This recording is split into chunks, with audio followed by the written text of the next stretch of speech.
Telugu Desam party వ్యవస్థాపకులు ఉమ్మడి ఆంధ్రప్రదేశ్ మాజీ ముఖ్యమంత్రి స్వర్గీయ నందమూరి తారక రామారావు 103వ జయంతి సందర్భంగా కోయినపల్లిలో టీడీపీ నాయకులు చింతలకోటి రామస్వామి గౌడ్ ఆధ్వర్యంలో ఎన్టీఆర్ చిత్రపటానికి పూలమాల వేసి ఘనంగా నివాళులర్పించారు. ఈ సందర్భంగా రామస్వామి గౌడ్ మాట్లాడుతూ ఉమ్మడి ఆంధ్రప్రదేశ్లో పేద ప్రజల కోసం ఎన్నో సంక్షేమ పథకాలను అమలు చేసిన ఘనత ఎన్టీఆర్ కు దక్కుతోందని అన్నారు.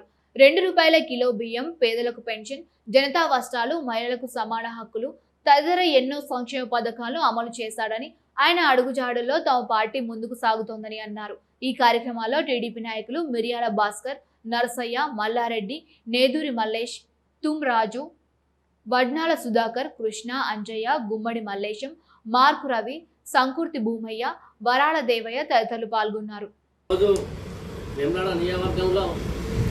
మన నందమూరి తారక రామారావు అన్నగారి 103వ జయంతి కోయినపల్లిలో ఘనంగా నిర్వహించడం జరిగింది. అన్న నివాళులు అర్పించడం జరిగింది. ఈ మహానాడు సందర్భంగా ఇలా మే 28న పుట్టినరోజు ఘనంగా నిర్వహించుకోవడం జరిగింది. అందరూ కార్యకర్తలు ప్రజలకు పాల్గొని